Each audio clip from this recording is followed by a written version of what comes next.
wiil sidaan u yar oo markaa faamilkiisii oo dhan oo markaa jirkoodii oo jarjaran ay hortiisa yaallaan ka waran.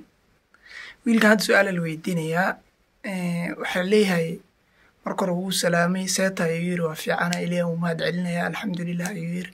marka su-aala la weydiiyey xaaladda ka warana la yiri xaaladdu waa iska fiicanta ilaaha mahad leh ayuu yiri.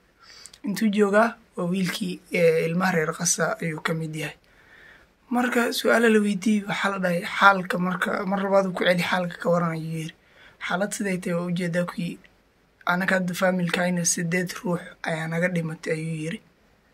marka 8 ruux jirkoodi waa gurgurmay ayuu yiri. cadcad meelaha laga soo kala qaadayaa marka waa la isu keenayaa. marka ani waxaas dhahay marka cunug sidaan u yar hadda sawirkiisa intaa ka arkaysaan iyo hadallahu dhihaya iyadoo screenshot halka isu saraya. marka mid jirta cunug sidaa u yar ka waran faamilkiisii dad ka mid ah jirkiisii oo jirkoodii oo gurgurnay hortiisa yaallaan asagana markaa laga soo bixi ka waran laga soo bixiyey guryaha dumiye hoostooda. marka waxyaabaha ka dhacay gasa wallaahi wax la eegi kara maha sidaa u fiiris wallaahi wax la eegi kara maha. marka wadamihii muslimiintana afkay qabsadeen faa'iidadooday fiirsanayaan sida sacuudi. marka wadamada muslimiinta sida sacuudi carabiya hadda ma rabaan inay waayaan sida maraykanka hadda shidaalkay u dhoofiyaan ganacsigaas inay waayaan ma rabaan oo isku diraan oo la dagaalmaan ma rabaan. marka afkay qabsadeen qof hadlaya malaha. at least turkiga madaxweynihiisa ayaa roon asagana qof markaa iiraan aan ahayn oo madaxweynaha iiraan oo garab istaagaya oon lahayn qof kale oo garab istaaga madaxweynaha iiraan aan ahayn ma jiro. asagana marka maadaama uu markaa allah ay leeyahay maraykankii kuwaan markaa uu iskula jiraan nato ma rabo inuu markaa dagaal bilaabo. wuxuu sugayaa laakiin qof inuu lugta furo asagoo ku xigsado sugayaa.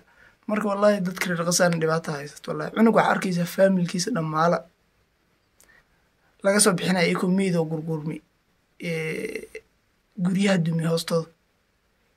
sawaariikhday ku dhufanayaan halkii xabaal lahay qariibu wuxuu dhaafayaa 1,000 tan ayuu dhaafayaa. marka 2 guri baad iskula dhaca si toos ay u dumayaan. marka dadka meesha laga soo bixinaya wallaahi waxyaabaha markaa qaarkood telegram aan ka daawanaya wallaahi channelka wallaahi waa fiirsan waay. duniyadeenna mataqaanaa madaxdii muslimiinta qof markaa action subinaya mala afka unay hayaan mar walba os maqashay af unay hayaan. marka anaa fahmi lahaasana waxsay u socdaan laakiin dadkan bi ahay wallaahi wax la eegi kara maha.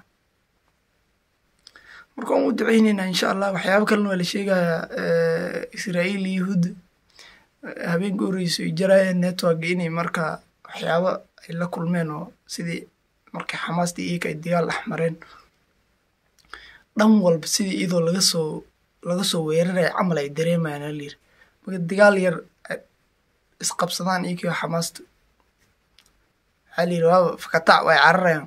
maalin hadda waxa la sheegaya xalimiya waxaa la sheegaya xalay waxaa laga gubiyey 21 tangi iyo isku jiro iyo gawaarida markaa lagu dagaalamo oo military. marka dhankaasna laakiin xaaladda ma xumo laakiin mid jirta ayaa ah dadkii rayidka ahaa meesha ku baahay reer qasa. marka hal midaan idan leeyahay dadkii daawanayo ha hilmaamina reer qasa. mar walba tukanaysaan insha allah ducadiina ku dara u soo ducooya insha allah. reer qasa ilayna dhibaatada ka qaado. gaaladana marka hadda niyadooda ilaahay cabsiyaas geliye ilaahay inuu markaa ka dulqaada dhibaatadan gaaladan ilaahay ka raacday insha allah.